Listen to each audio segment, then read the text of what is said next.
उत्तरी तटों से घिरा है। इसका अधिकांश भाग वर्ष भर हिम की मोटी परतों से ढका रहता है। सेलिबीज सागर इसी महासागर में है। महासागरीय संसाधन। मूल्य की दृष्टि से समुद्र से प्राप्त होने वाले खनिजों में खनिज तेल तथा प्राकृतिक गैस सबसे अधिक महत्वपूर्ण है। समुद्र में खनिज तेल एवं प्राकृतिक गैस मुख्यतः महाद्वीपीय मग्नतट पर ही पाए जाते हैं। भारत में मुंबई हाई बेसिन एवं मलयबट से तेल तथा कृष्णा गोदावरी अपतटीय बेसिन से प्राकृतिक गैस प्राप्त किया जाता है। खनिज तेल एवं प्राकृतिक गैस के बाद मात्रा एवं मूल्य के दृष्टि से दूसरा सबसे महत्वपूर्ण खनिज रेत तथा बजरी है। समुद्र से भारी लचकीले एवं रासायनिक क्रिया के प्रतिरोधक खनिज भी मिलते हैं जिन्हें प्लेसर कहा जाता है। अलास्का पुलिन पर सोने का खनन किया जा रहा है। टिटेनियम युक्त रेत फ्लोरिडा, श्रीलंका, भारत तथा ब्राजील के तटों पर मिलता है। मलेशिया एवं इंडोनेशिया में टिन तथा जापान की पुलिनों पर मैग्नेटाइट लोहा मिलता है। लाल सागर में धातुयुक्त पिंकों का पता चला है जिनमें तांबा एवं चांदी उपस्थित है। इन्हें निकालने के लिए सूडान और सऊदी अरब ने संयुक्त लाल सागर कमीशन की स्थापना की है। खाद्य पदार्थ के रूप में मछलियों समुद्र से प्राप्त होती है जो महाद्वीपीय मग्न तटों पर 100 फीट की गहराई तक मिलती है, क्योंकि यहाँ इनके जनन एवं विकास के लिए उपयुक्त वातावरण पाया जाता है। समुद्री कृषि के उत्पादनों में फिनफिश, शेलफिश, ऑयस्टर, शनबुक, क्रस्टेशिया, मिल्कफिश तथा शैवाल है। विश्व के कुल समुद्री कृषि उत्पादन का 2/3 भाग फिनफिश का है। विश्व के 2 ऐसे क्षेत्र हैं जहां ज्वारीय विद्युत पैदा करने की बड़ी संभावनाएं हैं। इनमें से एक कनाडा में फिंडी की खाड़ी तथा दूसरा ब्रिटेन में सेवन एस्चुअरी है। भारत में तिरुवनंतपुरम से 20 किलोमीटर की दूरी पर स्थित विजिताम में तरंग ऊर्जा प्राप्त करने के लिए संयंत्र लगाया गया है।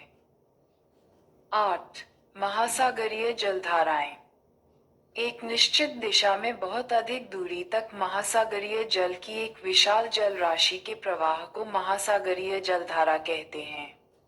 धारा 2 प्रकार की होती है, गर्म जलधारा और ठंडी जलधारा।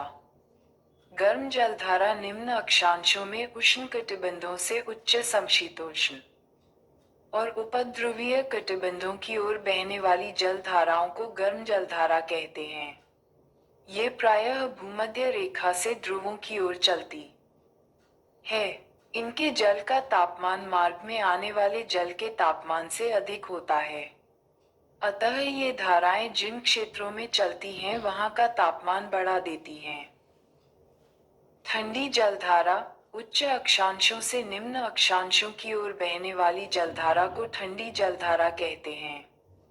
ये प्रायः ध्रुवों से भूमध्य रेखा की ओर चलती है। इनके जल का तापमान रास्ते में आने वाले जल के तापमान से कम होता है। अतः ये धाराएं जिन क्षेत्रों में चलती हैं, वहां तापमान घटा देती हैं। उत्तरी गोलार्ध की जलधाराएं अपनी दाईं ओर तथा दक्षिण गोलार्ध की जलधाराएं अपनी बाईं ओर प्रवाहित होती हैं। ये कॉरियोलिस बल के प्रभाव से होता है। महासागरीय जलधाराओं के संचरण की सामान्य व्यवस्था का एकमात्र प्रसिद्ध अपवाद हिंद महासागर के उत्तरी भाग में पाया जाता है। इस भाग में धाराओं के प्रवाह की दिशा मानसूनी पवन की दिशा के साथ बदल जाती है। गर्म जलधाराएं ठंडे सागरों की ओर और ठंडी जलधाराएं गर्म सागरों की ओर बहने लगती हैं। प्रशाना महासागर की जलपारा। टेडी जलधाराएं क्यूराइल विषुवतरेखीय जलधारा 2 कैलिफोर्निया की जलधारा 3 हम्बोल्ट या पेरुवियन की जलधारा एवं 4 अंटार्कटिका की जलधारा। सर्म जलधाराएं -1 छोटा ओ विषुवतरेखीय जलधारा 2 क्यूरोसियो की जलधारा। 3 उत्तरी प्रशांत जल प्रवाह अलास्का की जलधारा 5 एल निनो। जलधारा सुशीमा की जलधारा 7 व विषुवतरेखीय जलधारा 8 पूर्वी ऑस्ट्रेलिया की जलधारा एवं विपरीत विषुवतरेखीय जलधारा अटलांटिक महासागर की जलधाराएं ठंडी जलधाराएं -1 लेब्राडोर की जलधारा वेंगुएला की जलधारा 3 कनारी जलधारा पूर्वी ग्रीनलैंड की जलधारा 5 अंटार्कटिका की जलधारा एवं फॉकलैंड की जलधारा गर्म जलधाराएं 1 उत्तरी विषुवतरेखीय जलधारा 2 गल्फ स्ट्रीम जलधारा फ्लोरिडा जलधारा दक्षिणी विषुवतरेखीय जलधारा 5 ब्राजील जलधारा 6 विपरीत विषुवतरेखीय गिनी जलधारा एवं 7 इरमिंजा की जलधारा हिंद महासागर की गर्म एवं स्थायी जलधाराएं दंडी जलधाराएं पश्चिम ऑस्ट्रेलिया की जलधारा गर्म जलधाराएं -1 दक्षिण विषुवतरेखीय जलधारा 2 मोजाम्बिक की जलधारा एवं अगुलहास की जलधारा नोटा हिंद महासागर की ग्रीष्मकालीन मानसून की जलधारा गर्म एवं परिवर्तनशील जलधारा है एवं शीतकालीन मानसून प्रवाह ठंडी एवं परिवर्तनशील जलधारा है। सार्गेसो सागर सागासो सी उत्तरी अटलांटिक महासागर में 20 डिग्री से 40 डिग्री उत्तरी अक्षांशों तथा 35 डिग्री से 75 डिग्री पश्चिमी देशांतरों के मध्य चारों ओर प्रवाहित होने वाली जलधाराओं के मध्य स्थित शांत एवं स्थिर जल के क्षेत्र को सार्गेसो सागर के नाम से जाना जाता है। ये गल्फ स्ट्रीम कनारी तथा उत्तरी विषुवतीय धाराओं के चक्र बीच स्थित शांत जल क्षेत्र है। इसके तट पर मोटी समुद्री घास तैरती है। इस घास को पुर्तगाली भाषा में सार्गेसम सागासम कहते हैं, जिसके नाम पर ही इसका नाम सार्गेसो सागर रखा गया है। सार्गेसम जलविहीन घास है। सार्गेसो सागर का क्षेत्रफल लगभग 11,000 वर्ग किमी है। यहाँ अटलांटिक की सर्वाधिक लवणता 37% व औसत वार्षिक तापमान 26 डिग्री सेल्सियस मिलती है। सार्गेसो सागर को सर्वप्रथम स्पेन के नाविकों ने देखा था। सार्गेसो सागर को महासागरीय मरुस्थल के रूप में पहचाना जाता है। न्यूफाउंडलैंड के समीप ही गल्फ स्ट्रीम एवं लेब्राडोर जलधारा मिलती है। न्यूफाउंडलैंड पर ही समुद्री मछली पकड़ने का प्रसिद्ध स्थान ग्रैंड बैंक उत्तरी अटलांटिक महासागर में स्थित है। गर्म एवं ठंडी जलधारा जहां मिलती है वहां प्लॉक्टन नामक घास मिलती है, जो मछलियों का मुख्य आहार है, जिससे उस स्थान पर मत्स्य उद्योग अत्यधिक विकसित हुआ है। डॉगर बैंक, छोटा सागर यूरोप, ग्रैंड बैंक एवं जॉर्ज बैंक आदि मत्स्य क्षेत्रों की उपस्थिति ऐसे क्षेत्रों में विद्यमान है। जापान के निकट क्यूरोशिबो की गर्म धारा तथा ओएशियो की ठंडी धारा के जल के मिलने से वहां पर घना कुहासा छाया रहता है। महासागरों के पश्चिमी भाग में विषुवत रेखा के समीप उत्तर तथा दक्षिण विषुवत रेखीय धाराओं के अभिसरण के कारण इतनी अधिक मात्रा में जलराशि एकत्रित हो जाती है कि पश्चिम से पूर्व की ओर सामान्य ढाल बन जाता है। फलस्वरूप प्रति विषुवतीय धारा प्रवाहित होने लगती है। ला नीना एक शीतल जलधारा है जिसकी उत्पत्ति पेरू के तटवर्ती क्षेत्रों में होती है। वहीं एल निनो एक गर्म जलधारा है जिसकी उत्पत्ति पेरू के तट पर समानांतर उत्तर से दक्षिण की ओर होती है। ला नीना का प्रवाह क्षेत्र एल निनो की तरह प्रशांत क्षेत्र के विशेष रूप से पेड़ का तटीय क्षेत्र होता है। ये कभी भी हिंद महासागरीय क्षेत्र में प्रवेश नहीं करती, किंतु इन दोनों का प्रभाव वैश्विक होता है। जिस वर्ष ला नीना जलधारा की गहनता होती है, उस वर्ष भारतीय मानसून ज्यादा तीव्र होता है। वहीं एल निनो भारतीय मानसून की नकारात्मक रूप से प्रभावित करती है। स्वेज नहर, इसका निर्माण 1869 ई में हुआ। इसके निर्माण का कार्य 1854 ई में एक फ्रांसीसी इंजीनियर फर्दिनेंद द लेपेप्स को सौंपा गया था। इस नहर की लंबाई 168 किलोमीटर, औसत गहराई 16.15 मीटर, अधिकतम चौड़ाई 365 मीटर एवं न्यूनतम चौड़ाई 60 मीटर है। इस नहर के उत्तरी प्रवेश द्वार पर यानी भूमध्य सागर की ओर पोर्ट सईद तथा द प्रवेश द्वार पर यानी लाल सागर की ओर पोर्ट स्वेद स्थित है। इस नहर के उत्तरी भाग में लिटिल झील, मध्य भाग टिमसा झील एवं द भाग ग्रेट विटर झील है। ये सभी खारे पानी की झीलें हैं। इस नहर के पश्चिमी किनारे पर इस्माइलिया नगर है। 1956 ई में मिस्र द्वारा इस नहर का राष्ट्रीयकरण किया गया। पनामा नहर, इसका निर्माण 14 अगस्त 1914 ई में हुआ। 15 अगस्त 1914 को ये जलपोतों के आवागमन के लिए खोल दिया गया। इस नहर की कुल लंबाई 82 किलोमीटर, औसत चौड़ाई 90 मीटर एवं न्यूनतम गहराई 12 मीटर है।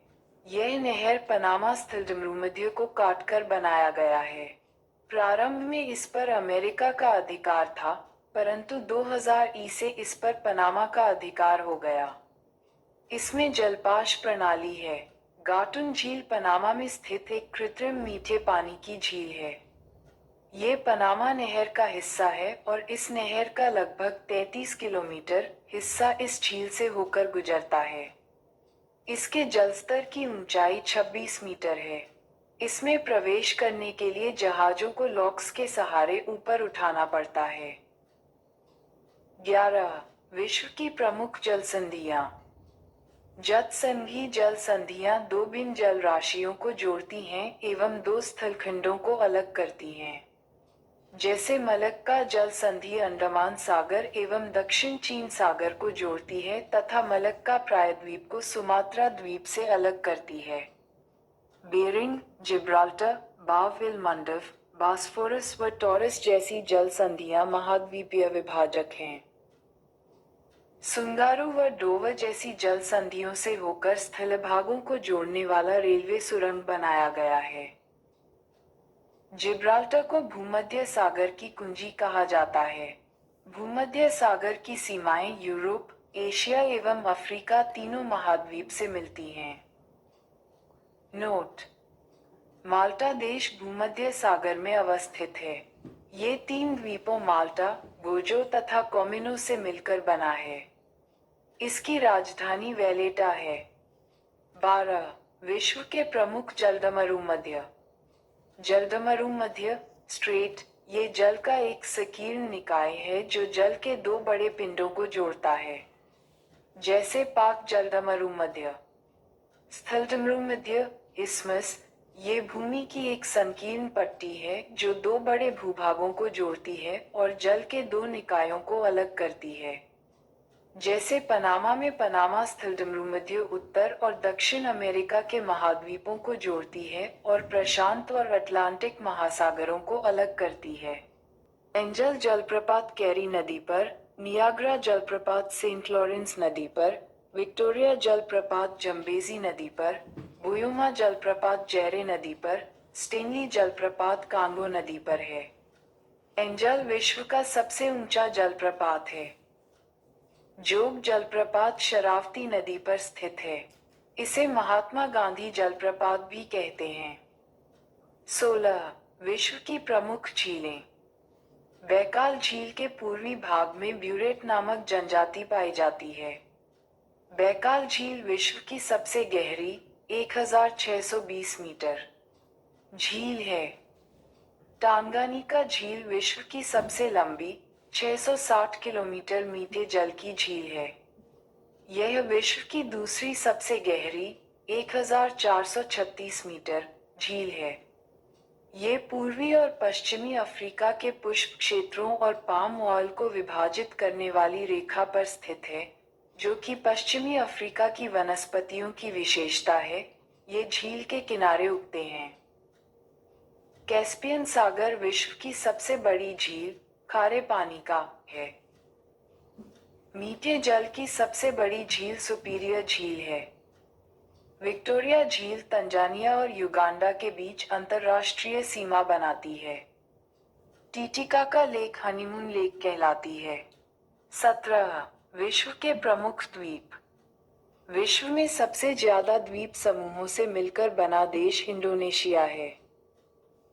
रियूनियन द्वीप मेडागास्कर के पूर्व में हिंद महासागर में फ्रांस का एक द्वीप है। ये ज्वालामुखीय मूल का द्वीप है। इसकी उच्चतम बिंदु ऊंचाई में 3069 मीटर है। इंडोनेशिया की राजधानी जाकार्ता, जावा द्वीप पर है। जापान की राजधानी टोक्यो होन्शु द्वीप पर है। कालीमंतान, बोर्नियो द्वीप का अंग है। बोर्निया एशिया का सबसे बड़ा द्वीप है। नागासाकी क्यूशु द्वीप पर है। खाड़ी देश बहरीन एक द्वीप पर स्थित है।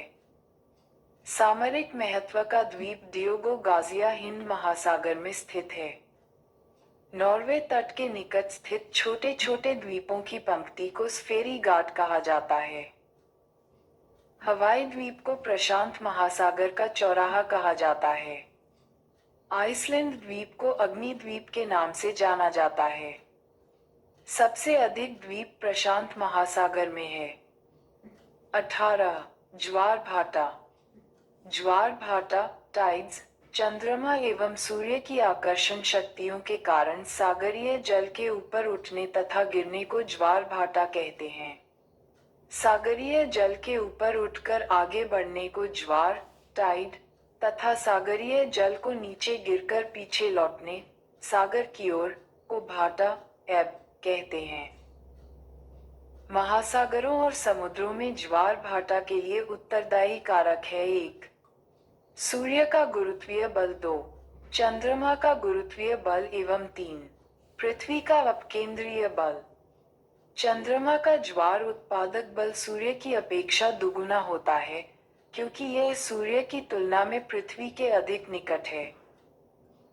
अमावस्या और पूर्णिमा के दिन चंद्रमा, सूर्य एवं पृथ्वी एक सीध में होते हैं। अतः इस दिन उच्च ज्वार उत्पन्न होता है, यानी महीने में 2 बार उच्च ज्वार आता है। दोनों पक्षों की सप्तमी या अष्टमी को सूर्य और चंद्रमा पृथ्वी के केंद्र पर समकोण बनाते हैं। इस स्थिति में सूर्य और चंद्रमा के आकर्षण बल एक दूसरे को संतुलित करने के प्रयास में प्रभावहीन हो जाते हैं। अतः इस दिन निम्न ज्वार उत्पन्न होता है। सामान्यतः वृहद ज्वार एवं निम्न ज्वार के बीच 7 दिन का अंतर होता है। पृथ्वी पर प्रत्येक स्थान पर प्रतिदिन 12 घंटे 26 मिनट के बाद ज्वार तथा ज्वार के 6 घंटा 13 मिनट बाद भाटा आता है। ज्वार प्रतिदिन 2 बार आते हैं, एक बार चंद्रमा के आकर्षण से और दूसरी बार पृथ्वी के अपकेंद्रीय बल के कारण। सामान्यतः ज्वार प्रतिदिन 2 बार आता है, किंतु इंग्लैंड के दक्षिणी तट पर स्थित साउथहैम्पटन में ज्वार प्रतिदिन 4 बार आते हैं। यहाँ 2 बार ज्वार इंग्लिश चैनल से होकर और 2 बार उत्तरी सागर से होकर विभिन्न अंतरालों पर पहुँचते हैं। विश्व का सबसे ऊंचा ज्वार भाटा कनाडा के नवा स्कोशिया में स्थित फिंडी की खाड़ी में आता है। ज्वारीय उभार की ऊंचाई 15 से 16 मीटर के बीच होती है, क्योंकि यहाँ पर 2 उच्च ज्वार एवं 2 निम्न ज्वार प्रतिदिन आते हैं। 19 वायुमंडल। पृथ्वी को चारों ओर से घेरे हुए वायु के विस्तृत फैलाव को वायुमंडल, एटमॉस्फेयर कहते हैं। वायुमंडल की ऊपरी परत के अध्ययन को वायुर्विज्ञान, एरोलॉजी, और निचली परत के अध्ययन को ऋतु विज्ञान, मीटेरोलॉजी कहते हैं। वायु पृथ्वी के द्रव्यमान का अभिन्न भाग है तथा इनके कुल द्रव्यमान का 99% पृथ्वी के सतह से 32 किलोमीटर की ऊंचाई तक स्थित है। वायुमंडल में पाए जाने वाले कुछ महत्वपूर्ण गैस। 1 नाइट्रोजन। इस गैस की प्रतिशत मात्रा सभी गैसों से अधिक है। नाइट्रोजन की उपस्थिति के कारण ही वायुदाब, पवनों की शक्ति तथा प्रकाश के परावर्तन का आभास होता है। इस गैस का कोई रंग, गंध अथवा स्वाद नहीं होता। नाइट्रोजन का सबसे बड़ा लाभ ये है कि यह वस्तुओं को तेजी से जलने से बचाती है। होती तो आग पर नियंत्रण रखना कठिन हो जाता। नाइट्रोजन से किमी की ऊंचाई तक फैली हुई है। यदि वायुमंडल में नाइट्रोजन न, पेड़ पौधों में प्रोटीनों का निर्माण होता है, जो भोजन का मुख्य अंग है। ये गैस वायुमंडल में 128। 2. ऑक्सीजन, यह अन्य पदार्थों के साथ मिलकर जलने का कार्य करती है। ऑक्सीजन के अभाव में हम ईंधन नहीं जला सकते, अतः यह ऊर्जा का मुख्य स्रोत है। ये गैस वायुमंडल में 64 किलोमीटर की ऊंचाई तक फैली हुई है, परंतु 16 किलोमीटर से ऊपर जाकर इसकी मात्रा बहुत कम हो जाती है। 120 किलोमीटर की ऊंचाई पर ऑक्सीजन की मात्रा नगण्य हो जाती है। 3. कार्बन डाइऑक्साइड, ये सबसे भारी गैस है और इस कारण यह सबसे निचली परत में मिलती है। इसका अधिकांश विस्तार 32 किलोमीटर की ऊंचाई तक है। ये गैस सूर्य से आने वाली विकिरण के लिए पारगम्य तथा पृथ्वी से परावर्तित होने वाले विकिरण के लिए अपारगम्य है। अतः ये कांच घर व पौधा घर, ग्रीन हाउस प्रभाव के लिए उत्तरदायी है और वायुमंडल के निचली परत को गर्म रखती है। दूसरी गैसों का आयतन वायुमंडल में स्थिर है, जबकि पिछले कुछ दशकों में मुख्यतः जीवाश्म ईंधन को जलाए जाने के कारण कार्बन डाइऑक्साइड के आयतन में लगातार वृद्धि हो रही है। भूपृष्ठ से परावर्तित अवरक्त विकिरण के अवशोषण द्वारा भूवायुमंडल के तापमान में वृद्धि की प्रक्रिया को ग्रीन हाउस स्वभाव कहते हैं। 4. ओजोन, ये गैस ऑक्सीजन का ही एक विशेष रूप है। यह वायुमंडल में अधिक ऊंचाइयों पर ही अति न्यून मात्रा में मिलती है। ये सूर्य से आने वाली तेज पराबैंगनी विकिरण, अल्ट्रावायलेट रेडिएशंस, के कुछ अंश को अवशोषित कर लेती है। ये 10 से 50 किलोमीटर की ऊंचाई तक केंद्रित है। वायुमंडल में ओजोन गैस की मात्रा में कमी होने से सूर्य की पराबैंगनी विकिरण अधिक मात्रा में पृथ्वी पर पहुंचकर कैंसर जैसी भयानक बीमारियां फैला सकती हैं। 5. जलवाष्प, वायुमंडल में जलवाष्प सबसे अधिक परिवर्तनशील तथा असमान वितरण वाली गैस है। यह ऊंचाई के साथ घटती जाती है। यह 90 किलोमीटर की ऊंचाई तक ही पाई जाती है। वायुमंडल के संपूर्ण जलवाष्प का 90% भाग 8 किलोमीटर की ऊंचाई तक सीमित है। इसके संघनन होने के कारण बादल, वर्षा, कुहरा, ओस, तुषार, हिम आदि का निर्माण होता है। विभिन्न प्रकार के तूफानों को जलवाष्प से ही ऊर्जा प्राप्त होती है। जलवाष्प सूर्य से आने वाले सूर्यातप के कुछ भाग को अवशोषित कर लेता है तथा पृथ्वी द्वारा विकिरित ऊष्मा को संजोए रखता है। इस प्रकार यह एक कंबल का काम करता है, जिससे पृथ्वी न तो अत्यधिक गर्म और न ही अत्यधिक ठंडी हो सकती है। जलवाष्प के संघनन से वृष्टि होती है। वायुमंडल की स्थिरता भी जलवाष्प से नियंत्रित होती है। पृथ्वी के ताप को बनाए रखने के लिए वह जलवाष्प उत्तरदायी हैं। जलवाष्प के अलावा सूर्यातप तथा सौर विकिरण का अवशोषण ऑक्सीजन, ओजोन तथा कार्बन डाइऑक्साइड गैसें करती हैं। धूलकण प्रायः वायुमंडल के निचले भाग में मौजूद होते हैं, फिर भी संवहनीय वायु प्रवाह इन्हें काफी ऊंचाई तक ले जा सकता है।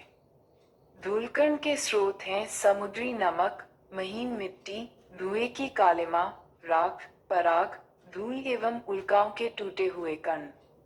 धूलकणों का सबसे अधिक जमाव उपोष्ण और शीतोष्ण प्रदेशों में सूखी हवा के कारण होता है। धूल और नमक के कण आर्द्रताग्राही केंद्र की तरह कार्य करते हैं, जिसके चारों ओर जलवाष्प संघनित होकर मेचों का निर्माण करती है। आकाश का रंग नीला धूल कण के कारण ही दिखाई देता है। वायुमंडल की संरचना, वायुमंडल को निम्न परतों में बांटा गया है। 1. क्षोभमंडल, ट्रोपोस्फियर। यह वायुमंडल का सबसे नीचे वाली परत है। इसकी औसत ऊंचाई सतह से लगभग 13 किलोमीटर है। ध्रुवों पर 8 किलोमीटर व विषुवत रेखा पर 18 किलोमीटर। क्षोभमंडल में तापमान की गिरावट की दर प्रति 165 मीटर की ऊंचाई पर 1 डिग्री सेल्सियस अथवा 1 किलोमीटर की ऊंचाई पर 6.4 डिग्री सेल्सियस होती है। सभी मुख्य वायुमंडलीय घटनाएं जैसे बादल, आंधी एवं वर्षा इसी मंडल में होती हैं। इस मंडल को संवहन मंडल कहते हैं, क्योंकि संवहन धाराएं इसी मंडल की सीमा तक सीमित होती हैं। इस मंडल को अधोमंडल भी कहते हैं। जैविक क्रिया के लिए ये सबसे महत्वपूर्ण संस्तर है। क्षोभमंडल और समतापमंडल को अलग करने वाले भाग को क्षोभ सीमा कहते हैं। विषुवत वृत्त के ऊपर क्षोभ सीमा में हवा का तापमान -80 डिग्री सेल्सियस और ध्रुव के ऊपर 45 डिग्री सेल्सियस होता है। यहाँ तापमान स्थिर होने के कारण इसे श्रृंगसीमा कहा जाता है। समतापमंडल स्ट्राटोस्फीयर। समतापमंडल 50 किलोमीटर की ऊंचाई तक है। समतापमंडल मोटाई ध्रुवों पर सबसे अधिक होती है। कभी कभी विषुवत रेखा पर इसका लोप हो जाता है। इसमें मौसमी घटनाएं जैसे आंधी, बादलों की गरज, बिजली कड़क, धूलकण एवं जलवाष्प आदि कुछ नहीं होती हैं।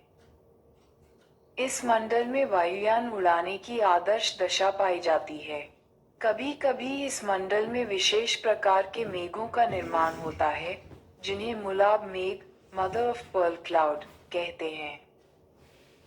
समताप मंडल की एक महत्वपूर्ण लक्षण ये है कि इसमें ओजोन गैस की एक परत पाई जाती है, जो सूर्य से आने वाली पराबैंगनी किरणों को अवशोषित कर लेती है। इसीलिए इसे पृथ्वी का सुरक्षा कवच कहते हैं। ओजोन परत को नष्ट करने वाली गैस CFC, क्लोरोफ्लोरोकार्बन है, जो एयर कंडीशनर, रेफ्रिजरेटर आदि से निकलती है। ओजोन परत में क्षरण CFC में उपस्थित सक्रिय क्लोरीन G के कारण होती है। ओजोन परत की मोटाई नापने में डावसन इकाई का प्रयोग किया जाता है।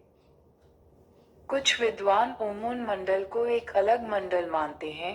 इसकी ऊंचाई 32 किलोमीटर से 60 किलोमीटर के मध्य मानते हैं। इस मंडल में ऊंचाई के साथ तापमान बढ़ता जाता है। प्रति 1 किमी की ऊंचाई पर तापमान में 5 डिग्री सेल्सियस की वृद्धि होती है। मध्यमंडल मेसोस्फीयर। मध्यमंडल समताप मंडल के ठीक ऊपर 80 किलोमीटर की ऊंचाई तक फैला है। इस संस्तर में भी ऊंचाई के साथ साथ तापमान में कमी होने लगती है और 80 किलोमीटर की ऊंचाई तक पहुंचकर यह 100 डिग्री सेल्सियस हो जाता है। अंतरिक्ष से प्रवेश करने वाले उल्कापिंड इस परत में आने पर जल जाते हैं। मध्य मंडल की ऊपरी परत को मध्य सीमा कहते हैं। आयन मंडल आयोनोस्फीयर। आयन मंडल मध्यमंडल के ऊपर 80 किलोमीटर से 400 किलोमीटर के बीच स्थित है। इसमें विद्युत आवेशित कण पाए जाते हैं, जिन्हें आयन कहते हैं तथा इसीलिए इसे आयन मंडल के नाम से जाना जाता है। ये भाग कम वायुदाब तथा पराबैंगनी किरणों द्वारा आयनीकृत होता रहता है। आयन मंडल में ऊंचाई बढ़ने के साथ तापमान में वृद्धि शुरू हो जाती है। इस मंडल में सबसे नीचे स्थित डी लेयर से लॉन्ग रेडियो वेव्स एवं B और FF परतों से शॉर्ट रेडियो वेव परावर्तित होती है, जिसके फलस्वरूप पृथ्वी पर रेडियो, टेलीविजन, टेलीफोन एवं रडार आदि की सुविधा प्राप्त होती है। संचार उपग्रह इसी मंडल में अवस्थित होते हैं। बाह्यमंडल एक्सोस्फीयर। आयन मंडल से ऊपर के भाग को बाह्यमंडल कहा जाता है। इसकी कोई ऊपरी सीमा निर्धारित नहीं है। इस मंडल में हाइड्रोजन एवं हीलियम गैस की प्रधानता होती है। इस मंडल की महत्वपूर्ण विशेषता इसमें ऑरोरा ऑस्ट्रालिस एवं ऑरोरा बोरियालिस की होने वाली घटनाएं हैं। ऑरोरा का शाब्दिक अर्थ होता है प्रातःकाल, डॉन, जबकि बोरियालिए तथा ऑस्ट्रालिस का अर्थ क्रमशः उत्तरी एवं दक्षिणी होता है। इसी कारण उन्हें उत्तरी ध्रुवीय प्रकाश ऑरोरा बोरियालिस, दक्षिणी ध्रुवीय प्रकाश ऑरोरा ऑस्ट्रेलिस कहा जाता है। वास्तव में ऑरोरा ब्रह्मांडीय चमकते प्रकाश होते हैं जिनका निर्माण चुंबकीय तूफान के कारण सूर्य की सतह से विसर्जित इलेक्ट्रॉन तरंग के कारण होता है। ऑरोरा ध्रुवीय आकाश में लटके विचित्र बहुरंगी आतिशबाजी की तरह दिखाई पड़ते हैं। ये प्रायः आधी रात के समय दृष्टिगत होते हैं। सूर्यातप इंसुलेशन। सूर्य से पृथ्वी तक पहुंचने वाले सौर विकिरण ऊर्जा की सूर्यातप कहते हैं। यह ऊर्जा लघु तरंगों के रूप में सूर्य से पृथ्वी पर पहुंचती है। वायुमंडल की बाहरी सीमा पर सूर्य से प्रति मिनट प्रति वर्ग सेमी पर 1.94 कैलोरी ऊष्मा प्राप्त होती है। धरातल पर प्राप्त सूर्यातप की मात्रा में उष्णकटिबंध में 320 वॉट प्रति वर्ग मीटर से लेकर ध्रुवों पर 70 वॉट प्रति वर्ग मीटर की भिन्नता पाई जाती है। सबसे अधिक सूर्यातप उपोष्णकटिबंधीय मरुस्थलों पर प्राप्त होता है क्योंकि यहाँ मेघाच्छादन बहुत कम पाया जाता है। सामान्यतः एक ही अक्षांश पर स्थित महाद्वीपीय भाग पर अधिक और महासागरीय भाग में अपेक्षितया कम मात्रा में सूर्यातप प्राप्त होता है। भूगोल। पृथ्वी का अक्ष सूर्य के चारों ओर परिक्रमण की समतल कक्षा से 66 डिग्री का कोण बनाता है, जो विभिन्न अक्षांशों पर प्राप्त होने वाले सूर्यातप की मात्रा को बहुत प्रभावित करता है। किसी भी सतह को प्राप्त होने वाली सूर्यातप की मात्रा एवं उसी सतह से परावर्तित की जाने वाली सूर्यातप की मात्रा के बीच का अनुपात इक्विडो कहलाता है। सौर विकिरण का ये परावर्तन लघु तरंगों में ही होता है। हिमाच्छादित भूपृष्ठ में उच्चतम एल्बेडो होता है। वायुमंडल की बाह्य सीमा पर प्राप्त होने वाले सौर विकिरण का लगभग 32% भाग बादलों की सतह से परावर्तित तथा धूल कणों से प्रकीर्णित होकर अंतरिक्ष में लौट जाता है। सूर्यातप का लगभग 2% भाग धरातल से परावर्तित होकर अंतरिक्ष में वापस चला जाता है। इस प्रकार सौर विकिरण का 34% भाग धरातल को गर्म करने के काम में नहीं आता। पूर्ण मेघाच्छादन के समय सूर्य के प्रकाश में कमी का मूल कारण परावर्तन होता है, न कि अवशोषण। पृथ्वी सौर्थिक विकिरण द्वारा प्रसारित ऊर्जा का 51% भाग और वायुमंडल सौर्थिक ऊर्जा का केवल 14% ही ग्रहण कर पाता है। वायुमंडल गर्म तथा ठंडा निम्न विधियों से होता है। Chown conduction. जब असमान ताप वाली दो वस्तुएं एक दूसरे के संपर्क में आती हैं, तो अधिक तापमान वाली वस्तु से कम तापमान वाली वस्तु की ओर ऊष्मा प्रवाहित होती है। ऊष्मा का ये प्रवाह तब तक चलता रहता है जब तक दोनों वस्तुओं का तापमान एक जैसा न हो जाए।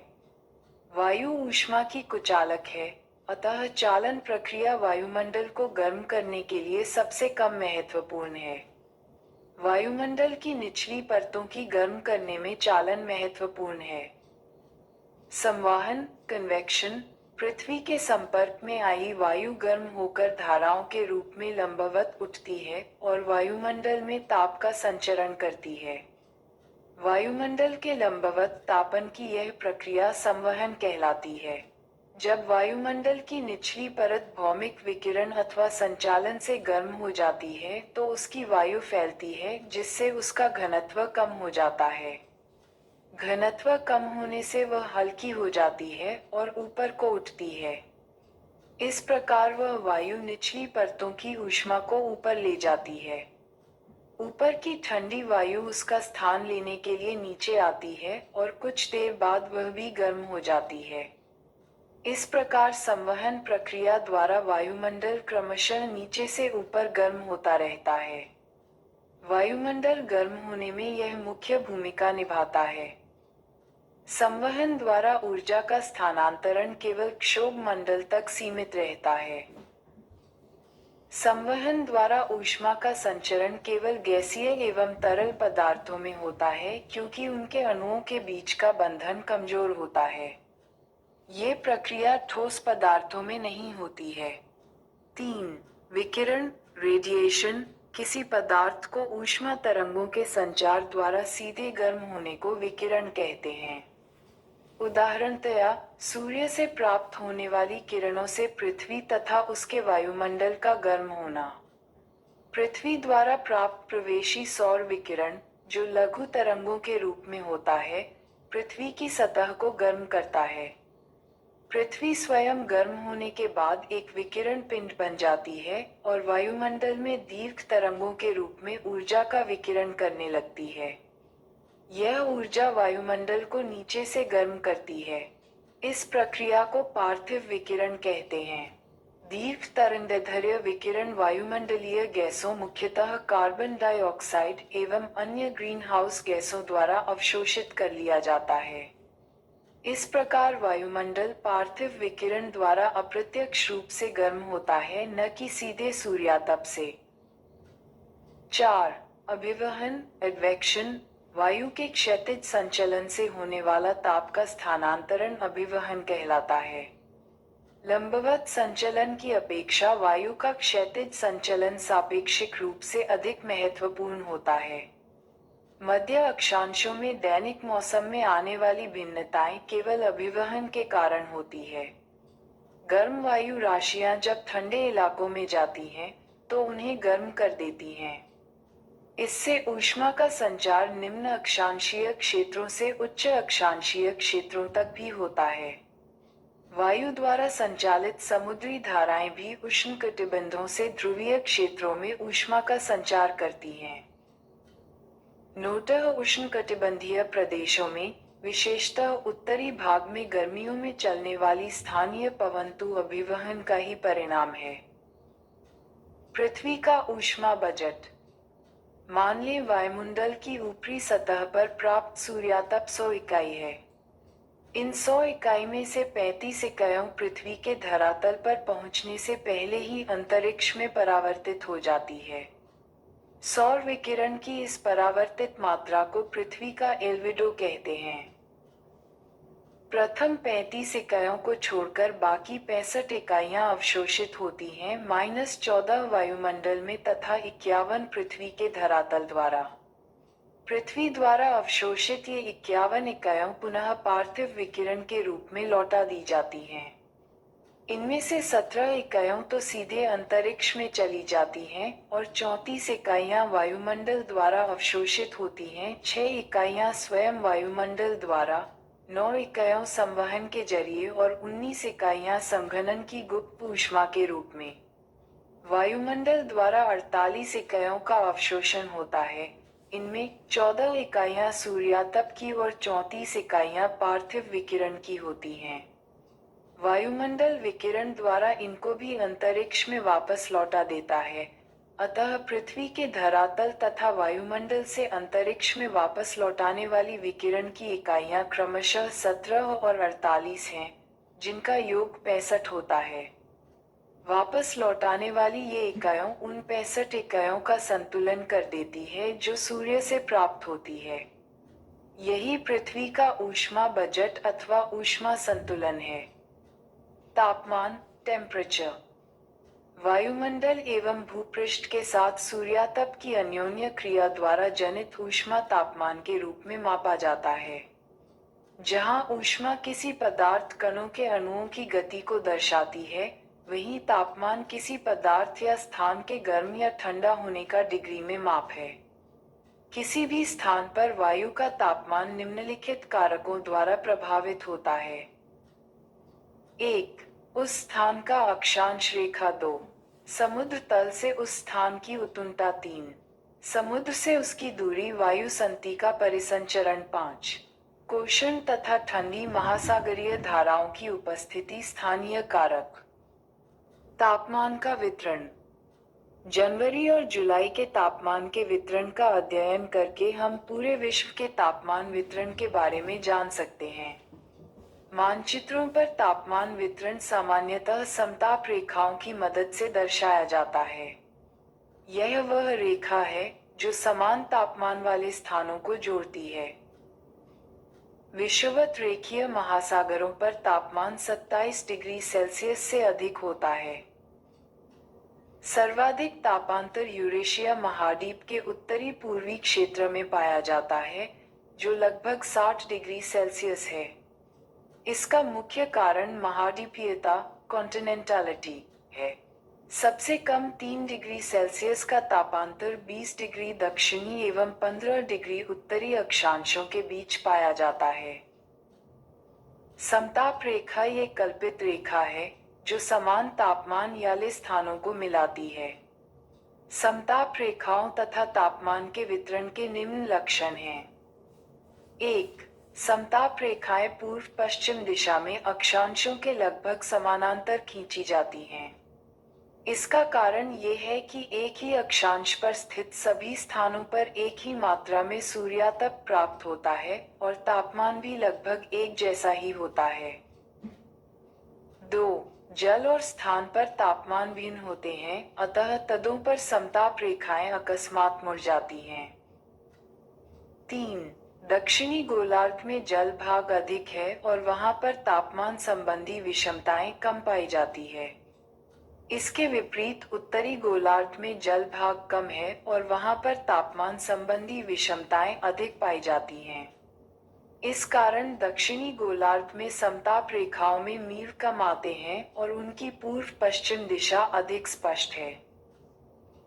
समताप रेखाओं के बीच की दूरी से ताप प्रवणता, तापमान के बदलने की दर का अनुमान लगाया जा सकता है।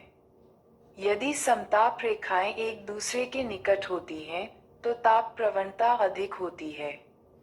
इसके विपरीत, यदि समताप रेखाएं एक दूसरे से दूर होती हैं, तो ताप प्रवणता कम होती है।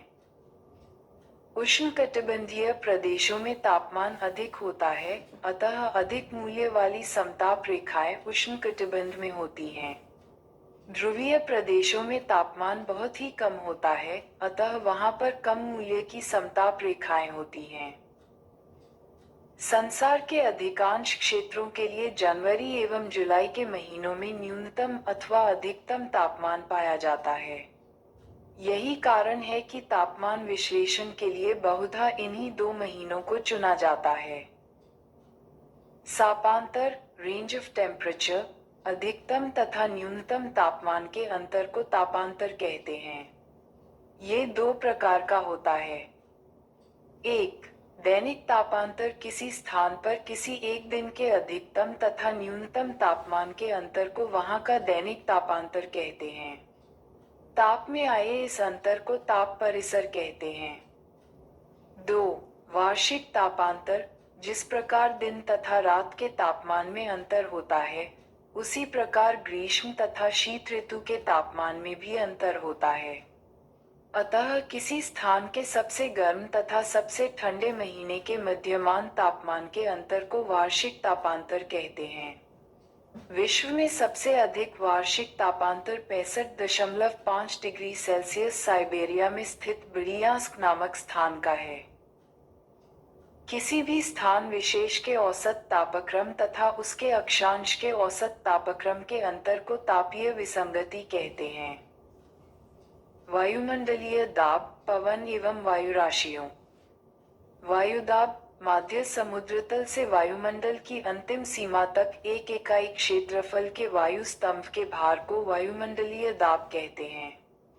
सामान्य दशाओं में समुद्रतल पर वायुदाब पारे के 76 सेमी या 760 मिलीमीटर ऊंचे स्तंभ द्वारा पड़ने वाला दाब होता है।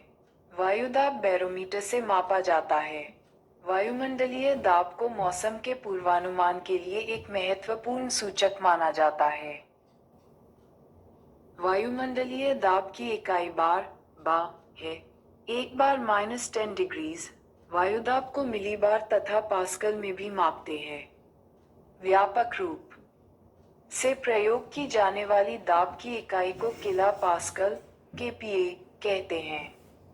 समुद्रतल पर औसत वायुमंडलीय दाब 1013.2 मिलीबार या 10,132 किलो पास्कल होता है। वायुमंडल के निचले भाग में वायुदाब ऊंचाई के साथ तीव्रता से घटता है। ये ड्रास दर प्रत्येक 10 मीटर की ऊंचाई पर 1 मिलीबार होता है। 10 किलोमीटर की ऊंचाई पर 265 मिलीबार वायु दाब एवं -49.7 डिग्री सेल्सियस मानक तापमान होता है। समुदाय रेखा ये कल्पित रेखा जो समुद्र तल के बराबर घटाए हुए समान वायुदाब वाले स्थानों को मिलाती है, समुदाय रेखा आइसबा कहते हैं। वायुदाब को मानचित्र पर समदाब रेखा द्वारा दर्शाया जाता है। दूरी की प्रति इकाई पर दाब के घटने को दाब प्रवणता प्रेशर ग्रेडियंट कहते हैं। जब समदाब रेखा एक दूसरे के पास होती है तो दाब प्रवणता अधिक होती है, परंतु जब समदाब रेखाएं एक दूसरे से दूर होती हैं तो दाब प्रवणता कम होती है। दूरी के संदर्भ में दाब परिवर्तन की दर चाय प्रवणता है। पृथ्वी के धरातल पर 4 वायुदाब कटिबंध हैं। विषुवत रेखीय निम्न वायु वॉच। ये पेटी भूमध्य रेखा से 10 उत्तरी तथा 10 डिग्री दक्षिणी अक्षांशों के बीच स्थित है। यहाँ सालों भर सूर्य की किरणें लंबवत पड़ती हैं, जिसके कारण तापमान हमेशा ऊंचा रहता है। इस कटिबंध में धरातलीय क्षैतिज पवनें नहीं चलती, बल्कि अधिक तापमान के कारण वायु हल्की होकर ऊपर को उठती है और संवहनीय धाराओं का जन्म होता है। इसलिए इस कटिबंध को शांत कटिबंध या हॉर्डम कहते हैं। विषुवत रेखा पर पृथ्वी के घूर्णन का वेग सबसे अधिक होता है, जितने यहाँ पर अपकेंद्रीय बल सर्वाधिक होती है, जो वायु को पृथ्वी के पूह से परे धकेलती है। इसके कारण भी यहाँ पर वायुदाब कम होता है। उपोष्ण उच्च वायुदाब उत्तरी तथा दक्षिणी गोलार्धों में क्रमशः कर्क और मकर रेखाओं से 35 डिग्री अक्षांशों तक उच्च दाब पेडियां पाई जाती हैं। यहाँ उच्च दाब होने के 2 कारण हैं। विषुवत रेखीय कटिबंध से गर्म होकर उठने वाली वायु ऊनी और भारी होकर कर्क तथा मकर रेखाओं से 35 डिग्री अक्षांशों के भी नीचे उतरती है और उच्च वायुदाब उत्पन्न करती है। पृथ्वी के दैनिक गति के कारण उपध्रुवीय क्षेत्रों से वायु विज्ञा राशियां कर्क तथा मकर रेखाओं से 35 डिग्री अक्षांशों के बीच एकत्रित हो जाती हैं, जिससे वहां पर उच्च वायुदाब उत्पन्न हो जाती है। विषुवत रेखा से 30-35 डिग्री अक्षांशों के मध्य दोनों गोलार्धों में वायुदाब की पेटियां उपस्थित होती है। इस उच्चायुक्त पेटी को अश्या कहते हैं, यानी उपोष्ण उच्च पायदा। पेटी को अर्व अक्षांश कहते हैं। इसका कारण ये है कि मध्य युग में यूरोप में खेती के लिए पश्चिमी द्वीप समूह में पालदार जलयानों में लादकर घोड़े भेजे जाते थे। प्रायः इन जलयानों को इन अक्षांशों के बीच वायु शांत रहने के कारण आगे बढ़ने में कठिनाई होती थी। अतः जलयानों का भार कम करने के लिए कुछ घोड़े समुद्र में फेंक दिए जाते थे। 3. उपध्रुवीय निम्न वायुदाब 45 डिग्री उत्तरी तथा दक्षिणी अक्षांशों से क्रमशः आर्कटिक तथा अंटार्कटिक वृत्तों के चींच निम्न वायु भार की पेटियों पाई जाती हैं, जिसे उपध्रुवीय निम्न दाब पेटियों कहते हैं।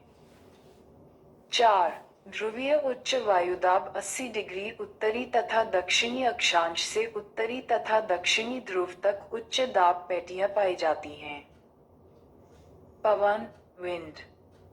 पृथ्वी के धरातल पर वायुदाब में क्षैतिज विषमताओं के कारण वायु हमेशा उच्च वायुदाब क्षेत्र से निम्न वायुदाब क्षेत्र की ओर बहती है। क्षैतिज रूप से इस गतिशील हवा को पवन कहते हैं। ऊर्ध्वाधर दिशा में गतिशील हवा को वायुधारा एयर करंट कहते हैं। यदि पृथ्वी स्थिर होती और उसका धरातल समतल होता तो पवन उच्च वायुदाब वाले क्षेत्र से सीधे निम्न वायुदाब वाले क्षेत्र की ओर समदाब रेखाओं पर समकोण बनाती हुई चलती, परंतु वास्तविक स्थिति यह है कि पृथ्वी अपने अक्ष पर घूर्णन कर रही है और उसका धरातल समतल नहीं है। अतः पवन कई कारणों के प्रभावाधीन अपनी दिशा में परिवर्तन करती हुई चलती है। ये कारण है दाब प्रवणता बल, कोरियोलिस प्रभाव, अभिकेंद्रीय त्वरण एवं भूघर्षण। कोरियोलिस प्रभाव कोरियोलिस इफेक्ट। पृथ्वी के घूर्णन के कारण पवनें अपनी मूल दिशा में विक्षेपित हो जाती हैं। इसे कोरियोलिस बल कहते हैं। इसका नाम फ्रांसीसी वैज्ञानिक के नाम पर पड़ा है जिसने सबसे पहले इस बल के प्रभाव का वर्णन 1844 में किया। इस बल के प्रभावाधीन उत्तरी गोलार्ध में पवनें दाहिनी ओर तथा दक्षिणी गोलार्ध में अपनी बाईं ओर मुड़ जाती हैं। इस विक्षेप को फेरल नामक वैज्ञानिक ने सिद्ध किया था, अतः इसे फेरल का नियम, फैरल्स लॉ कहते हैं। इसे बाइज बेलेट नियम द्वारा भी समझा जा सकता है। इस नियम के अनुसार यदि कोई व्यक्ति उत्तरी गोलार्ध में पवन की ओर पीठ करके खड़ा हो तो उच्च दाब उसके दाईं ओर तथा निम्न दाब उसके बाईं ओर होगा। दक्षिणी गोलार्ध में स्थिति इसके ठीक विपरीत होगी।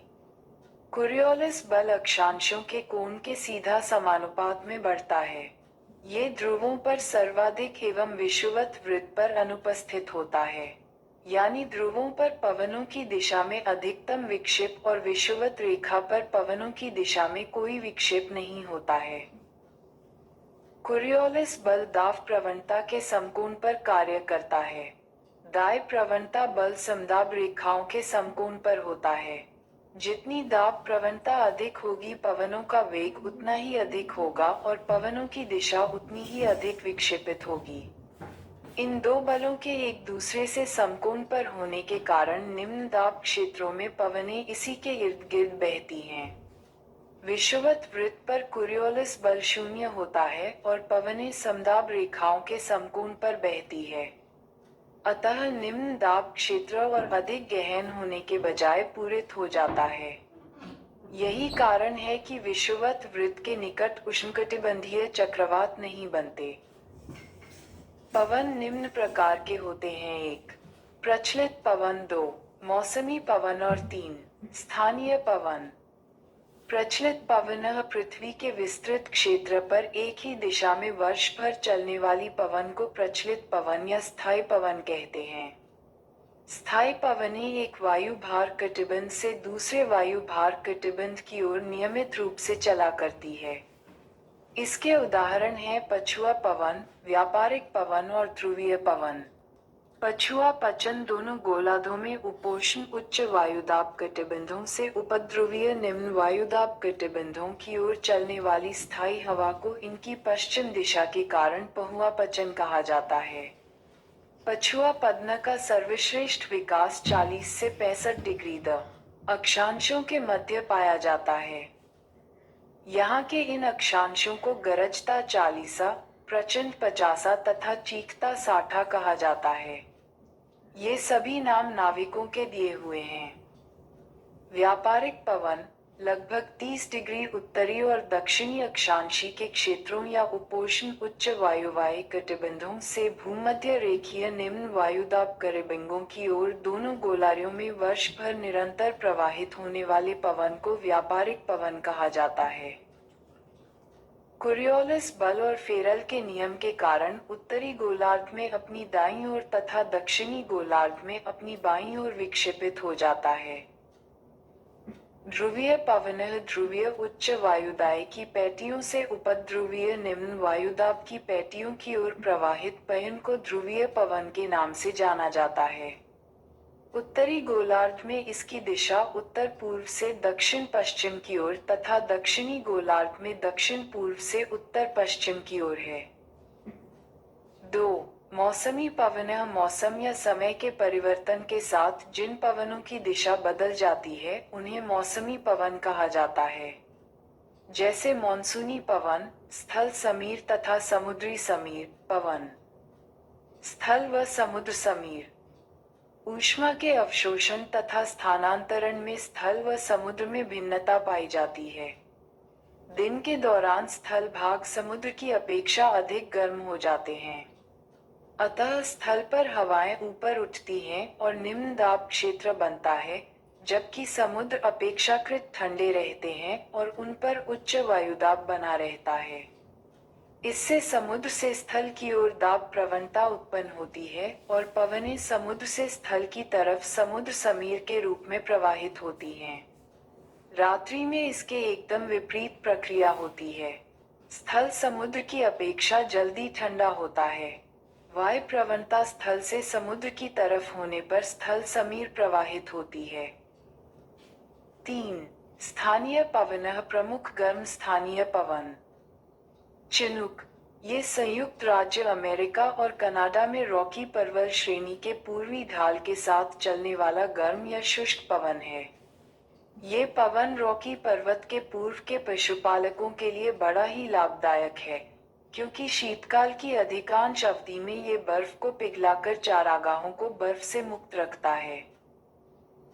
फॉन, यह आल्प्स पर्वत के उत्तरी ढाल से नीचे उतरने वाली गर्म एवं शुष्क हवा है। इसका सर्वाधिक प्रभाव स्विट्जरलैंड में होता है। इसके प्रभाव से बर्फ पिघल जाती है और पशुचारकों के लिए चारागाह मिल जाता है। इसके प्रभाव से अंगूर जल्दी पक जाते हैं। हर्मडून, ये सहारा रेगिस्तान से उत्तर पूरब दिशा में चलने वाली गर्म एवं शुष्क हवा है। ये पवन सहारा से गिनी तट की ओर बहती है। गिनी तट पर इसे डॉक्टर हवा कहा जाता है। सिरों को ये सहारा मरुस्थल से भूमध्य सागर की ओर बहने वाली धूल से लदी गर्म हवा है। जब ये भूमध्य सागर पार करती है तो आय हो जाती है और इटली पहुंच जाती है।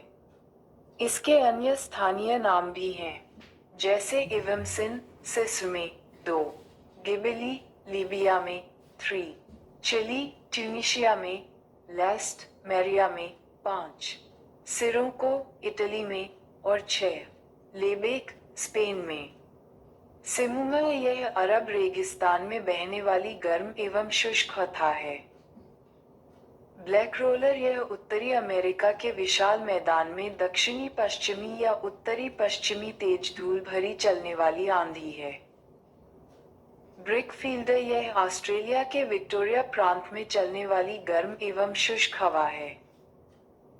नॉरवेस्टर, यह न्यूजीलैंड में उच्चा पर्वतों से उतरने वाली गर्म एवं शुष्क हवा है।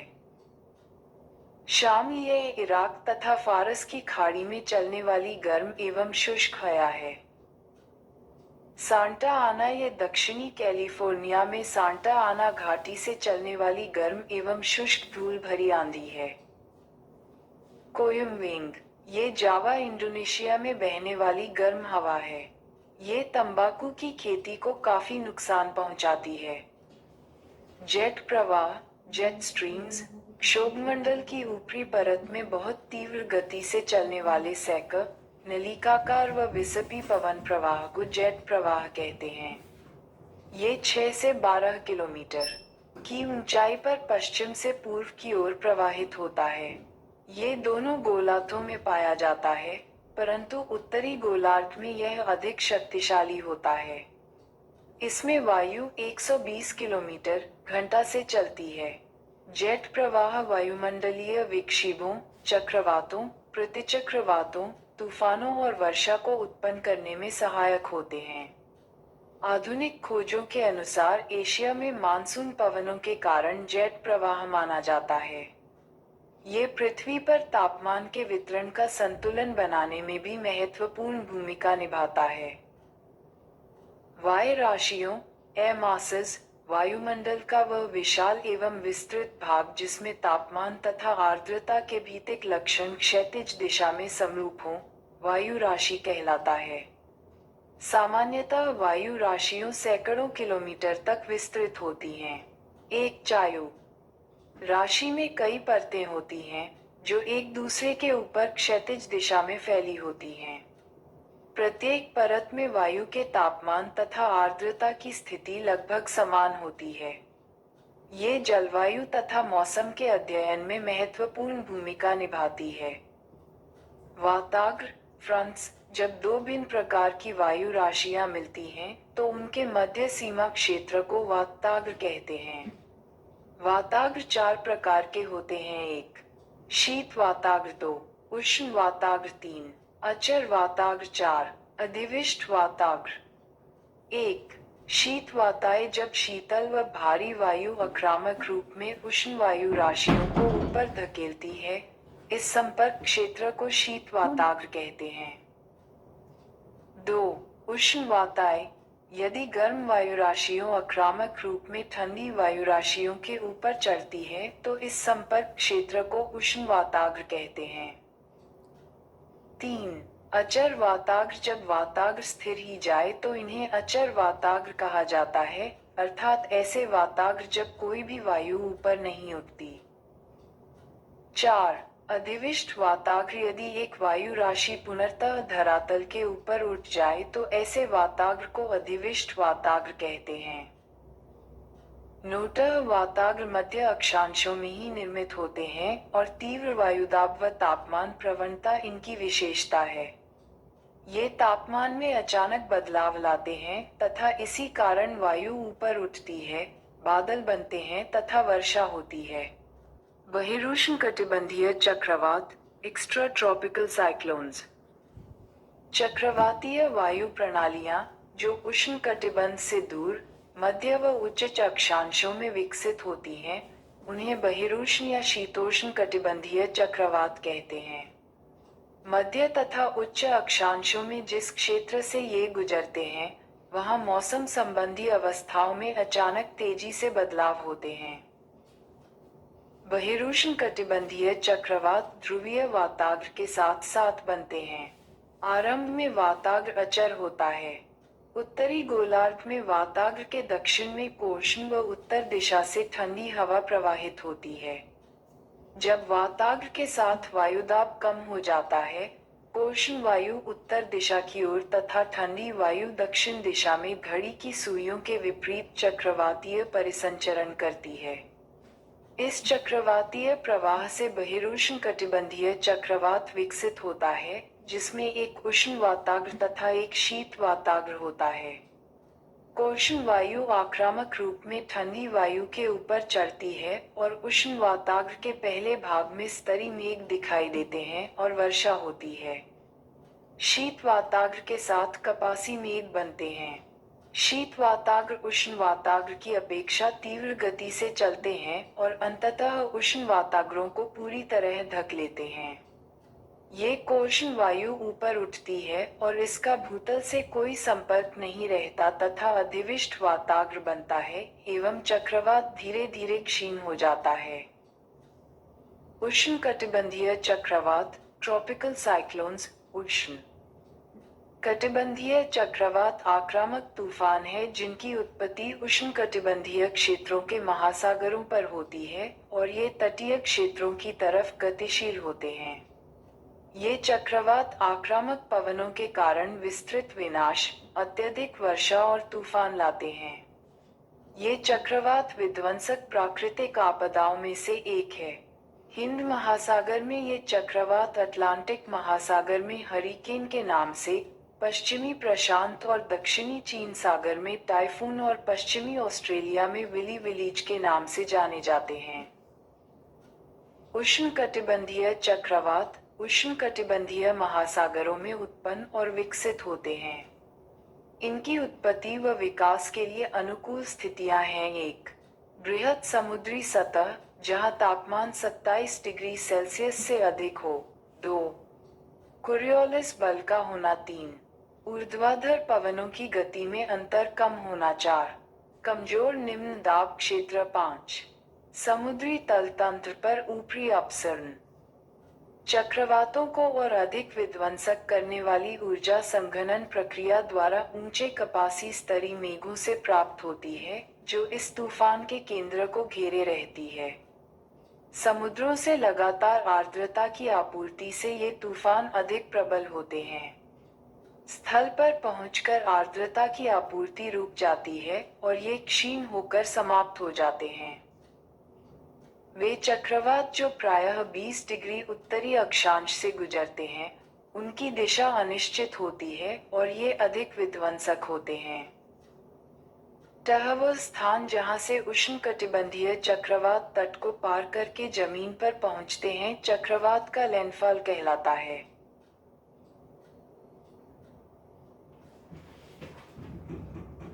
भू आर्द्रता, ह्यूमिडिटी, वायुमंडल में उपस्थित जलवाष्प को वायुमंडल की आर्द्रता कहते हैं। ये 3 प्रकार की होती है। निरपेक्ष आर्द्रता, एब्सोल्यूट ह्यूमिडिटी वायु की प्रति इकाई आयतन में विद्यमान जलवाष्प की मात्रा को निरपेक्ष आर्द्रता कहते हैं। इसे ग्राम प्रति घन मीटर में व्यक्त किया जाता है। विशिष्ट आर्द्रता स्पेसिफिक ह्यूमिडिटी वायु के प्रति इकाई भार में जलवाष्प के भार को विशिष्ट आर्द्रता कहते हैं। इसे ग्राम प्रति किग्रा की इकाई में मापा जाता है। सापेक्ष आर्द्रता रिलेटिव ह्यूमिडिटी किसी भी तापमान पर वायु में उपस्थित जलवाष्प तथा उसी तापमान पर उसी वायु की जलवाष्प धारण करने की क्षमता के अनुपात को सापेक्ष आर्द्रता कहते हैं। इसे निम्न सूत्र द्वारा भी व्यक्त कर सकते हैं। सापेक्ष आर्द्रता जलवाष्प की मात्रा एवं वायु के तापमान पर निर्भर करता है। इसे प्रतिशत में व्यक्त किया जाता है।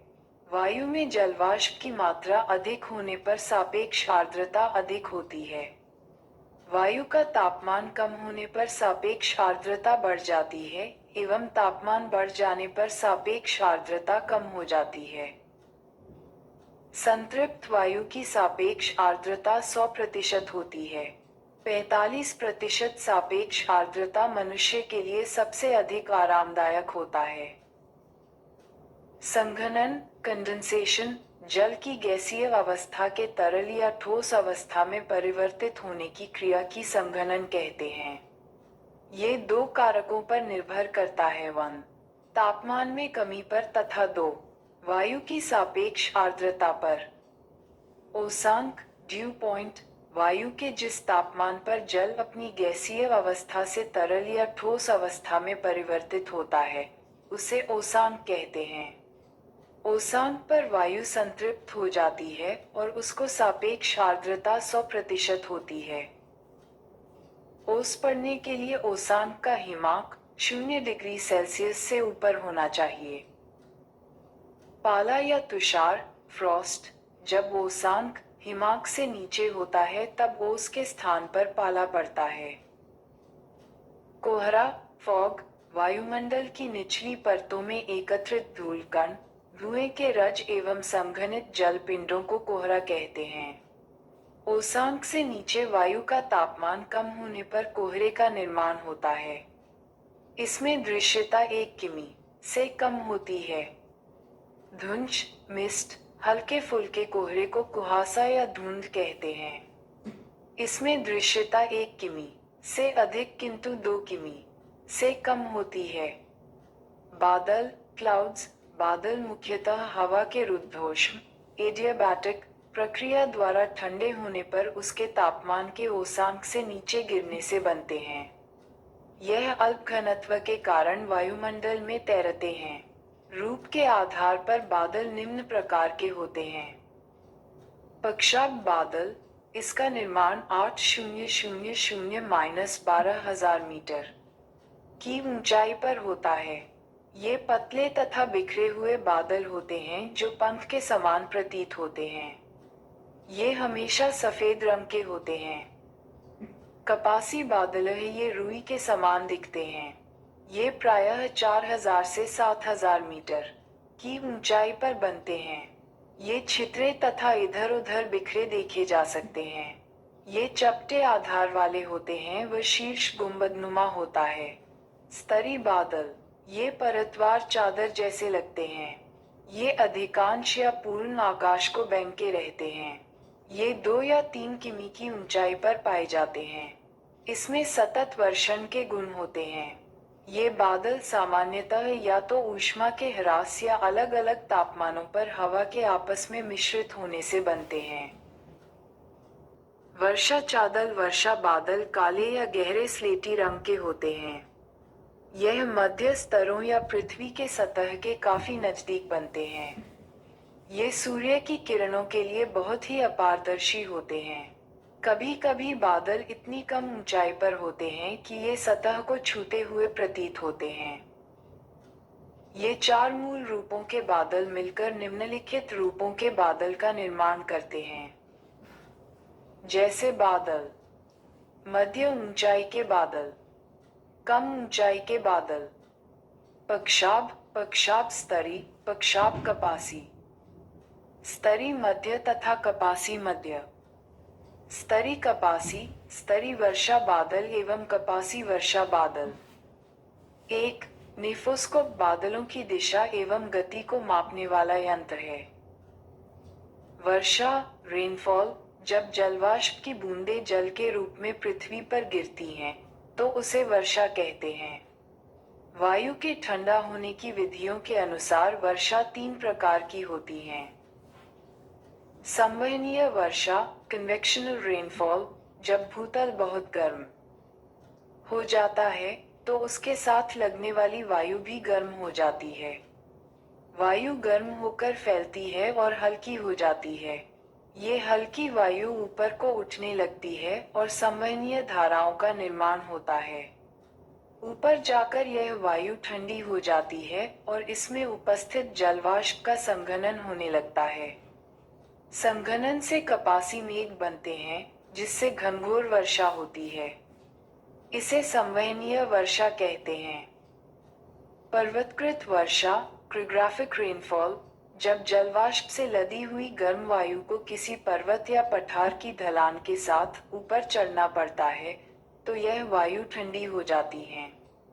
ठंडी होने से यह संतृप्त हो जाती है और ऊपर चढ़ने से जलवाष्प का संघनन होने लगता है। इससे वर्षा होती है। इसे पर्वतकृत वर्षा कहते हैं। चक्रवाती वर्षा, साइक्लोनिक और फ्रंटल रेनफॉल, चक्रवातों द्वारा होने वाली वर्षा को चक्रवाती अथवा बाताई वर्षा कहते हैं। पर्ण जलवाष्प के संघनन के बाद नमी के मुक्त होने की अवस्था को वर्पण कहते हैं। ये प्रक्रिया ठोस अवस्था में हो सकता है। वर्षण जब पानी के रूप में होता है तो उसे पा कहते हैं। जब तापमान 0 डिग्री सेल्सियस से कम होता है तब वर्षण हिमतुलों के रूप में होता है, जिसे हिमपात कहते हैं। नमी षटकोणीय रेयों के रूप में निर्मुक्त होती है। वर्षा एवं हिमपात के अतिरिक्त वर्षण के दूसरे प्रकार सहिम वृष्टि तथा करकापात हैं। कभी कभी वर्षा की बूंदें बादल से मुक्त होने के बाद बर्फ के छोटे गोलाकार ठोस टुकड़ों में परिवर्तित हो जाती हैं तथा पृथ्वी की सतह पर पहुंचती हैं, जिसे ओला पत्थर कहा जाता है। ये वर्षा की जल से बनती है जो कि ठंडी परतों से होकर गुजरती है। बादल फटना, क्लाउड ब्रस्ट, का अर्थ है भारी तूफान के साथ असाधारण रूप से भारी बरसात। चक्रवात, प्रतिचक्रवात, साइक्लोन्स, एंटीसाइक्लोन। चक्रवात, प्रतिचक्रवात इसकी उत्पत्ति विभिन्न प्रकार की वायु राशियों के मिश्रण के फलस्वरूप वायु की तीव्र गति से ऊपर उठकर बवंडर का रूप ग्रहण करने से होती है। चक्रवात केंद्र में कम दाब की स्थापना होने पर बाहर की ओर दाब बढ़ता जाता है। इस अवस्था में हवाएं बाहर से भीतर की ओर चलती हैं, इसे ही चक्रवात कहा जाता है।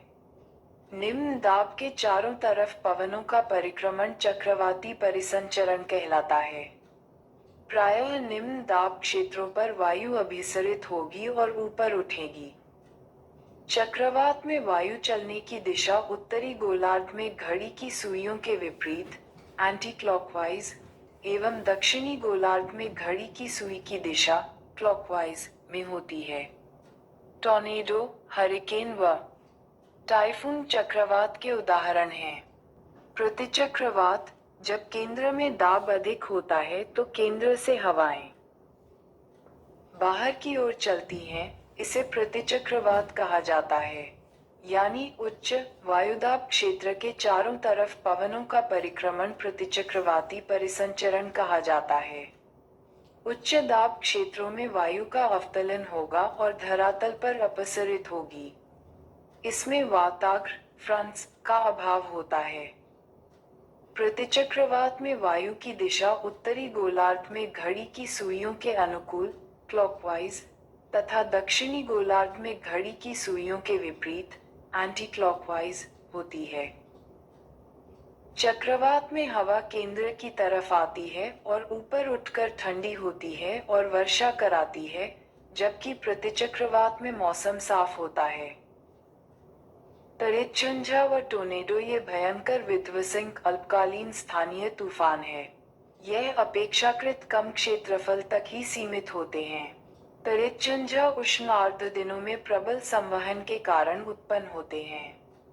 तरिचुंजा एक पूर्ण विकसित कपासी वर्षी मेघ है जो गरज व बिजली उत्पन्न करते हैं। जब यह बादल अधिक ऊंचाई तक चले जाते हैं, जहां तापमान 0 से कम रहता है, तो इससे ओले बनते हैं और ओलावृष्टि होती है। आर्द्रता कम होने पर ये तरिचुंजा धूल भरी आंधियां लाते हैं। तरिचुंजा की विशेषता उष्ण वायु का प्रबल ऊर्ध्व प्रवाह है, जिसके कारण बादलों का आकार बढ़ता है और ये अधिक ऊंचाई तक पहुंचते हैं। इसके कारण वर्षण होता है। भयानक तरिचुंजा से कभी कभी वायु आक्रामक रूप में हाथी की सूंड की तरह सर पर अवरोहण करती है। इसमें केंद्र पर अत्यंत कम वायुदाब होता है और यह व्यापक रूप से भयंकर विनाशकारी होते हैं। इस परिघटना को टोर्नेडो कहते हैं। टोर्नेडो सामान्यतः मध्य अक्षांशों में उत्पन्न होते हैं। समुद्र पर टोर्नेडो को जल स्तंभ, वाटर स्पाउट्स कहते हैं। ये जल एवं स्थल दोनों में उत्पन्न होता है। इसमें स्थलीय हवाओं का वेग 325 किलोमीटर प्रति घंटा होता है। नोट: ऑस्ट्रेलिया एवं संयुक्त राज्य अमेरिका के मिसिसिपी इलाकों में इस तूफान को टोर्नेडो कहा जाता है। हरिकेन: अटलांटिक महासागर में उठने वाली तथा पश्चिमी द्वीप समूह के चारों ओर चलने वाली भयंकर चक्रवाती तूफान है। इसकी गति 121 किलोमीटर घंटा होती है। टाइफून प्रशांत महासागर में उठने वाली तथा चीन सागर में चलने वाली विक्रगामी कटिबंधी चक्रवात की टाइफून कहते हैं। इसकी गति 160 किलोमीटर घंटा होती है। 20. विश्व की प्रमुख फसलें एवं उत्पादक देश। 26. कबीलाई मानवों के कुछ प्रमुख आवास। ऑल ये यूरोप के काकेशस पर्वतीय एवं मरुस्थलीय क्षेत्रों में पाई जाने वाली मानव प्रजाति का तंबूनुमा आवास है। ये लकड़ी के ऊपर चमड़ा मढ़कर वृत्ताकार ढांचे में बना होता है। इग्लू ये टुंड्रा प्रदेश के एस्किमो प्रजातियों द्वारा बर्फ से बनाया गया अर्धगोलाकार आवास है। इबा यह उत्तरी रूस के ग्रामीण क्षेत्रों में तिकोनी रंगीन दीवारों से बना मानव आवास है। क्रल यह अफ्रीका के वांटू एवं काफिर तथा नेटाल, दक्षिण अफ्रीका के जुलू प्रजातियों द्वारा घास से निर्मित मानव अधिवास है। टीपी ये रॉकी पर्वत, अमेरिका के पूर्वी भागों में निवास करने वाले रेड इंडियनों द्वारा निर्मित तंबू के आकार का आवास है, जो मुख्यतः बिसन बैल के चमड़े से बनाया जाता है। यर्ट यह मध्य एशिया के स्टेपी क्षेत्र के निवासियों खिरगीज, कालमुख और कज्जाक द्वारा पशुओं की खालों से निर्मित अस्थायी मानव आवास है। 31. विश्व के प्रमुख पठार। 1. ग्रीनलैंड का पठार, अंध महासागर के उत्तरी भाग में लगभग 21,75,600 वर्ग किमी क्षेत्र में हिम से ढका विशाल पठार है। इसे ग्रीनलैंड का पठार कहा जाता है। 2. कोलंबिया का पठार, ये यूएसए के ओरेगन, वाशिंगटन व इडाहो राज्यों के मध्य 4,62,500 वर्ग किमी क्षेत्र में विस्तृत रूप में फैला है। 3. मेक्सिको का पठार, ये पठार पश्चिम सियारा माद्रे और पूर्वी सियारा माद्रे पर्वत श्रेणियों के मध्य स्थित है। 4. तिब्बत का पठार, ये हिमालय के उत्तर और क्यूनलुन पर्वत के दक्षिण में 4,000 से 5,000 मीटर तक की ऊंचाई पर स्थित है। 5. मंगोलिया का पठार, ये चीन के उत्तरी मध्य भाग में मंगोलिया गणराज्य में स्थित है। 6. ब्राजील का पठार, दक्षिणी अमेरिका के मध्य पूर्वी भाग में ये पठार त्रिभुजाकार रूप में स्थित है। 7. बोलीविया का पठार। यह पठार 800 किलोमीटर लंबा और 128 किलोमीटर शून्य चौड़ा तथा इसकी औसत ऊंचाई 3110 मीटर है। ये बोलीविया के एंडीज पर्वतमाला क्षेत्र में विस्तृत रूप में फैला है। 8. अलास्का का पठार। इसका निर्माण यूकन और उसकी सहायक नदियों द्वारा हुई है, अतः इसे यूकन का पठार भी कहा जाता है। कनाडा की ओर इसकी ऊंचाई लगभग 900 मीटर है। 9. ग्रेट बेसिन का पठार। यह कोलंबिया पठार के दक्षिण में कोलोरेडो और कोलंबिया नदियों के मध्य 5,25,000 वर्ग किमी क्षेत्र में विस्तृत है। 10. कोलोरेडो का पठार। यह ग्रेट बेसिन के दक्षिण में स्थित है तथा इसका विस्तार यूटाह और एरिज़ोना राज्यों में पाया जाता है। 11. दक्कन का पठार। यह पठार दक्षिणी भारत में स्थित है। इसे 3 ओर से पर्वत श्रेणियों ने घेर रखा है। इसके पूर्व में पूर्वी घाट, पश्चिम में पश्चिमी घाट तथा उत्तर में विंध्याचल एवं सतपुड़ा की श्रेणियां हैं। 12. ईरान का पठार। इसे एशिया माइनर का पठार या ईरान का मध्यवर्ती पठार भी कहते हैं। इसकी औसत ऊंचाई 900-1500 मीटर के मध्य है। 13. अरब का पठार। ये दक्षिण पश्चिम एशिया में स्थित है। इसके पूर्व में फारस की खाड़ी, पश्चिम में लाल सागर, उत्तर पश्चिम में भूमध्य सागर और दक्षिण में अरब सागर स्थित है। 14. अनातोलिया का पठार। यह टर्की के पेंटिक एवं टॉरस श्रेणियों के मध्य स्थित है। इसे टर्की का पठार भी कहते हैं। इसकी औसत ऊंचाई 800 मीटर है। अबीसीनिया का 15. अबीसीनिया का पठार। यह पठार पूर्वी अफ्रीका के सोमालिया, इथियोपिया एवं जिबूती के क्षेत्र में विस्तृत रूप में फैला है। इन तीनों देशों को संयुक्त रूप से हॉर्न ऑफ अफ्रीका कहा जाता है। 16. मेडागास्कर का पठार। मेडागास्कर द्वीप अफ्रीका के दक्षिण पूर्व हिंद महासागर में स्थित है। इस द्वीप के मध्यवर्ती भाग पठारी है, जिसे मेडागास्कर या मालागासी का पठार कहा जाता है। 17. ऑस्ट्रेलिया का पठार। ऑस्ट्रेलिया के पश्चिमी भाग में ऑस्ट्रेलिया का पठार स्थित है। इसकी सामान्य ऊंचाई 180 से 600 मीटर के मध्य है। इस पठार का दक्षिणी भाग मरुस्थलीय है। 18. चियापास का पठार। ये दक्षिणी मेक्सिको में प्रशांत महासागर के तट पर स्थित है।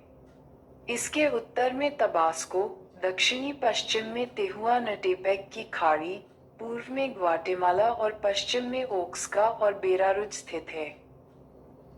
भूगोल। 19. मेसेटा की पठार। स्पेन के आइबेरियन प्रायद्वीप पर मेसेटा का पठार स्थित है। इस पठार की औसत ऊंचाई 610 मीटर है। 20. इंडो चीन का पठार। ये दक्षिणी एशिया के पूर्वी प्रायद्वीप पर स्थित है।